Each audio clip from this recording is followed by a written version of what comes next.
चंदनपुर एक छोटा सा शांत गांव था, पर अब वहां शांति नहीं थी। अब वहां डर था। दिन में सब सामान्य लगता था। लोग अपने काम पर जाते थे, बच्चे गलियों में खेलते थे, पर जैसे ही सूरज ढलता था सब बदल जाता था। एक अजीब सी खामोशी छा जाती थी। लोग अपने घरों में बंद हो जाते थे, खिड़की दरवाजे कसकर बंद कर लेते थे, मानो किसी अनदेखे दुश्मन से छिप रहे हों। यह डर एक अफवाह से पैदा हुआ था, एक अफवाह जो अब सच लगने लगी थी। गांव में एक चुड़ैल की कहानी फैल रही थी।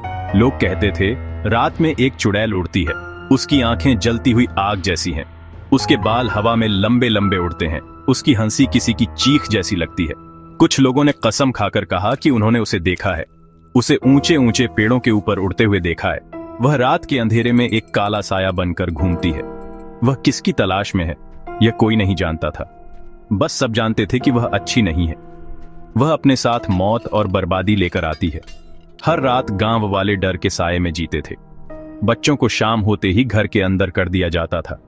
उन्हें डरावनी कहानियां सुनाई जाती थीं ताकि वे बाहर निकलने की हिम्मत न करें।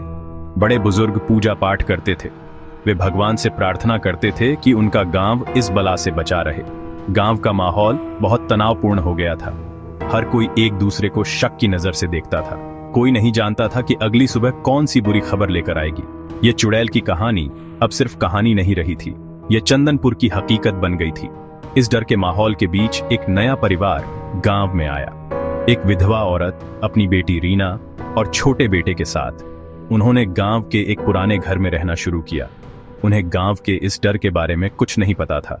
वे एक नई शुरुआत करने आए थे। वे एक शांत जीवन चाहते थे, पर उन्हें क्या पता था कि वे चंदनपुर की सबसे बड़ी मुसीबत के बीच आ गए हैं। उनका आना जैसे इस गांव के रहस्य को और भी गहरा करने वाला था। यह एक ऐसी पहेली थी जिसका जवाब किसी के पास नहीं था। रीना एक पढ़ी लिखी और बहादुर लड़की थी। वह शहर में पली बढ़ी थी। उसे इन गांव की बातों पर बिल्कुल विश्वास नहीं था।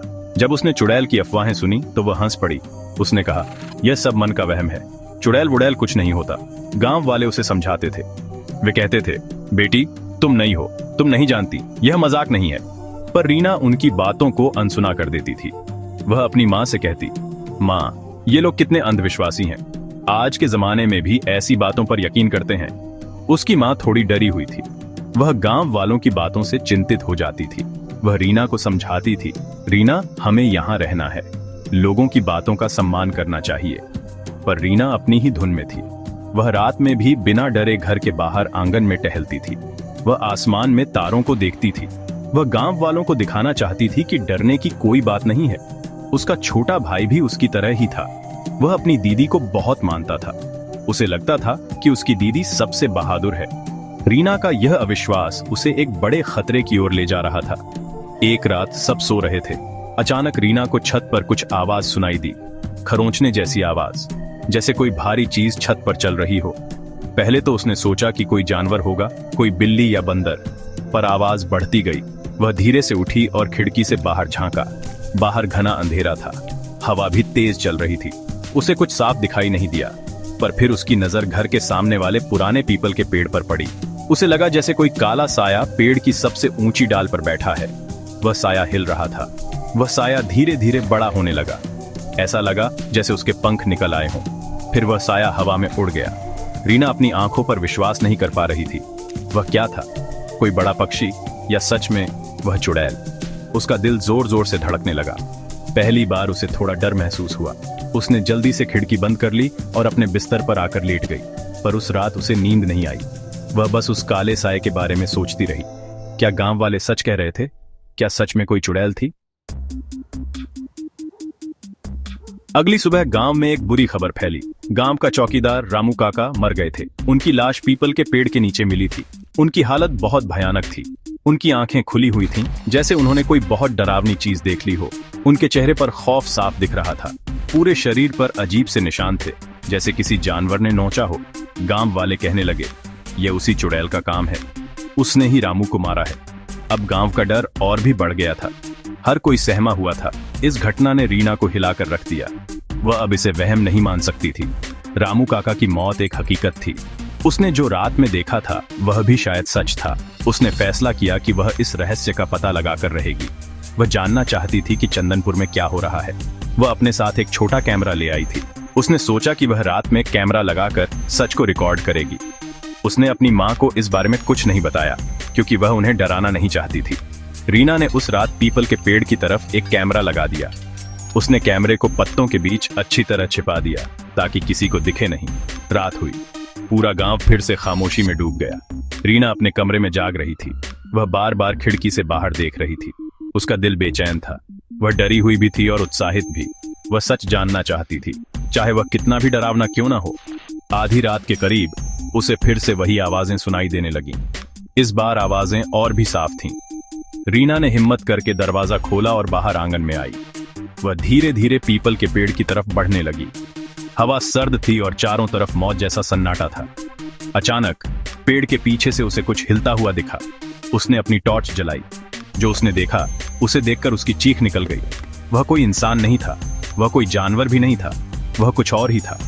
उसका शरीर आधा इंसान जैसा था और आधा किसी बड़े चमगादड़ जैसा।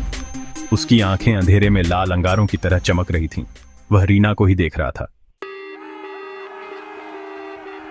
रीना डर के मारे जम सी गई। वह हिल भी नहीं पा रही थी।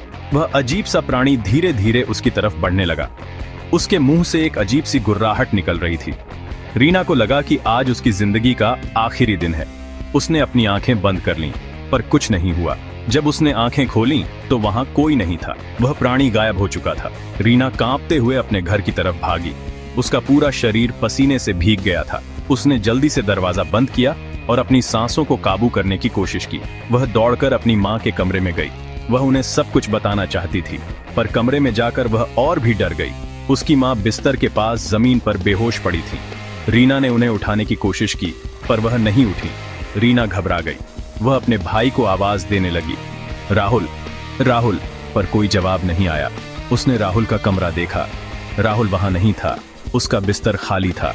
खिड़की खुली हुई थी। रीना को लगा जैसे उसके पैरों के नीचे से जमीन खिसक गई हो। उसकी माँ बेहोश थी और उसका भाई गायब था।